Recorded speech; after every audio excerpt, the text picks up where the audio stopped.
ఉధృతంగా ప్రవహిస్తున్న మూసీ నదిలో చిక్కుపోయాడు వ్యక్తి. బాపు ఘాట్ ఫ్లైఓవర్ సమీపంలో ఈ ఘటన జరిగింది. ఉధృతంగా ప్రవహిస్తుండగా చెట్టెక్కి ప్రాణాలు కాపాడుకున్నాడు. ఆ వ్యక్తిని కాపాడేందుకు రాజేంద్ర నగర్ పోలీసులు ప్రయత్నిస్తున్నారు.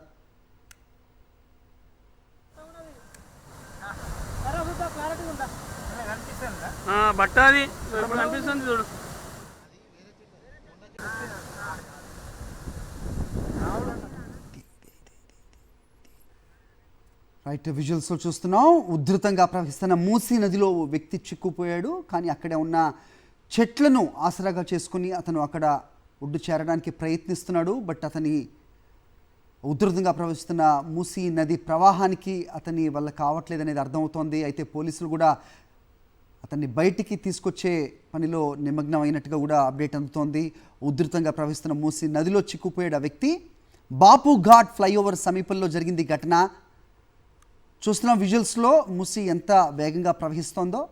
అయితే చెట్టెక్కి ప్రాణాలు అయితే కాపాడుకున్నాడు. కానీ ఆ చెట్టు మనకు తెలిసిందే, ఆ పెద్ద కొమ్మలు కానీ లేదంటే ఆసరా తీసుకోగలిగిన చెట్లు కావవి.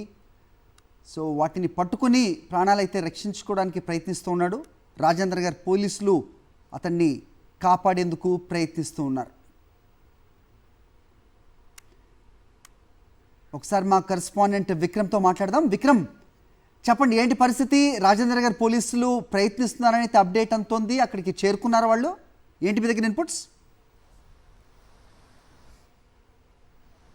హరి, మూసీ నది ఉధృతంగా ప్రవహిస్తున్న పరిస్థితి ఉంది. హిమాయత్ జలాశయం నుంచి దాదాపుగా 9,000 క్యూసెక్ల వరద నీటిని కిందికి వదులుతున్నారు. ఈ నేపథ్యంలో ఒక వ్యక్తి హైదర్గూడకు సంబంధించి ఒక వ్యక్తి మాత్రం ఇక్కడ మూసీ నదిలో చిక్కుకున్నట్లు స్పష్టంగా అర్థమవుతుంది. మనం చూసుకోవచ్చు విజువల్స్తో. వారిని కాపాడేందుకు పోలీసులు, ఎన్డీఆర్ఎఫ్ టీం అంతా కూడా అక్కడికి చేరుకుంది.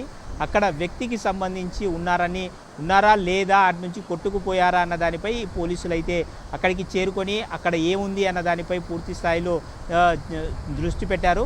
అయితే అక్కడ మనిషి కాదు అక్కడ ఉన్నది అని చెప్పి కొంతమంది చెప్తున్న పరిస్థితి ఉంది. అయితే అక్కడ ఉంది మనిషే అని చెప్పి ఇంకా నిర్ధారణకు రాలేదు. ఈ నేపథ్యంలో ఆ చెట్ల కొమ్మల మధ్య ఉన్నది వ్యక్తే అని చెప్పి ఇటువైపు ఉన్నవారు అయితే చెప్తున్న పరిస్థితి. పోలీసులు దగ్గరగా వెళ్ళి అక్కడ ఆ వ్యక్తి ఉంటే మాత్రం అక్కడిని చెట్టు కొమ్మల మధ్య వ్యక్తి పట్టుకొని ఉన్నాడు, అతన్ని కాపాడే ప్రయత్నం చేస్తున్నామని చెప్పి పోలీసులు అయితే చెప్తున్న పరిస్థితి ఉంది.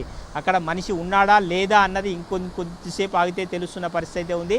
అయితే మూసీ మరోవైపు ఉధృతంగా ప్రవహిస్తున్న పరిస్థితి ఉంది. హిమాయత్ సాగర్ జలాశయానికి సంబంధించి 22,000 క్యూసెక్ల వరద నీరు అయితే హిమాయత్ సాగర్కు వచ్చి ఇన్ఫ్లోగా ఉంది. అవుట్లో 9,000 క్యూసెక్ల వరద నీటిని కిందికి వదులుతున్న పరిస్థితి ఉంది. ఇప్పటికే దిగువ ప్రాంతాల, లోతట్టు ప్రాంతాల ప్రజలను పూర్తి స్థాయిలో అప్రమత్తం చేశారు. మూసారాంబాగ్ బ్రిడ్జ్, ఆ తర్వాత తదితర ప్రాంతాల్లో పూర్తి స్థాయిగా అలర్ట్ చేయడం జరిగింది. హైదరాబాద్ దిగువన ఉన్న ప్రాంతాలకు సంబంధించి ఇక్కడ ఈ చెట్టు కొమ్మల మధ్య వ్యక్తి పట్టుకొని ఉన్నాడు. ఆ పట్టుకున్న వ్యక్తిని కాపాడేందుకు పోలీసులు, ఇతర ఎన్డీఆర్ఎఫ్ టీం అయితే ఇక్కడికి రావడం జరిగింది. అక్కడ వ్యక్తి ఉన్నాడా లేదా, అక్కడ చెట్టు పూర్తిగా అడ్డుగా ఉండడంతో అటువైపు వెళ్ళడానికి పోలీసులకు, రెస్క్యూ టీంకు కొంత ఇబ్బందిగా ఉంది. వరద ఉధృతి వేగంగా వస్తుంది. 9,000 క్యూసెక్ల వరద నీటిని ఒకేసారి కిందికి వదులుతున్నారు. మనం చూసుకోవచ్చు, ఇప్పటి వరకు 9 గేట్లను 4 అడుగుల మేర ఎత్తు వరకు ఎత్తడం జరిగింది. ఈ సాయంత్రానికి అదేవిధంగా గండిపేట జలాశయం వరద నీరు కూడా, గండిపేట కూడా పూర్తి స్థాయిలో నిండే అవకాశం ఉంది. పూర్తి స్థాయి నీటి మట్టం చేరే అవకాశం ఉంది. ఈ సాయంత్రానికి కానీ రాత్రికి కానీ గండిపేట గేట్లు ఎత్తితే వరద ఉధృతి మరింత పెరిగే అవకాశం ఉందని స్పష్టంగా అర్థమవుతుంది. అయితే ఇక్కడున్న వ్యక్తిని కాపాడేందుకు మాత్రం పోలీసులు తీవ్ర స్థాయిలో ప్రయత్నం చేస్తున్నట్లు స్పష్టంగా అర్థమవుతుంది. అటువైపు మనం చూసుకోవచ్చు, ఎన్డీఆర్ఎఫ్ టీము, పోలీసులు అక్కడికి చేరుకొని ఆ చెట్టు కొమ్మలు అడ్డుగా ఉండడంతో ఆ వ్యక్తిని నేరుగా చూడలేక ఇబ్బంది పడుతున్నారు. మనం హైదర్గూడ వైపు ఉన్నాము. అటు హైదర్ షా కోర్టు, సన్ సిటీ వైపు ఆర్మీ బేస్డ్ క్యాంప్ ఉంది. ఆ ఆర్మీ బేస్డ్ క్యాంపు వెనకాల వైపు ఆ వ్యక్తి చెట్టు కొమ్మలను పట్టుకొని ఉన్నట్లు అయితే చెప్తున్నారు. ఆ చెట్టు కొమ్మలను పట్టుకున్న వ్యక్తిని కాపాడేందుకు అయితే పోలీసులు అయితే తీవ్రస్థాయిలో ప్రయత్నాలు చేస్తున్నట్లు స్పష్టంగా అర్థమవుతుంది. వరద ఉధృతి మాత్రం మరింత పెరిగే అవకాశం ఉన్నట్లు స్పష్టంగా అర్థమవుతుంది. ఇప్పటి వరకు 9 గేట్లను ఎత్తారు. మరో 2 గేట్లను కూడా ఎత్తే అవకాశం ఉంది. ఎందుకంటే హిమాయత్ సాగర్ జలాశయంలోనికి మొయినాబాద్, చేవెళ్ళ, షాబాద్ ఆ ప్రాంతంలో పడిన వరద నీరంతా కూడా వచ్చి చేరుతుంది. వెంకటాపూర్ దాదాపూర్ వాగు ఉధృతంగా ప్రవహిస్తుంది. 22,000 క్యూసెక్ల వరద నీరు అయితే వచ్చి హిమాయత్ జలాశయంలో చేరుతున్న పరిస్థితి అయితే ఉంది. ఇప్పటివరకు అయితే కేవలం అవుట్ఫ్లో 9,000 క్యూసెక్లే ఉంది. మరో రెండు గేట్లు త్వరలో ఎత్తే అవకాశం ఉందని చెప్పి జలమండలి అధికారులు అయితే చెప్తున్నారు. హిమాయత్ జలాశయం నుంచి వరద నీరు కిందికి ఉధృతంగా ప్రవహిస్తుంది.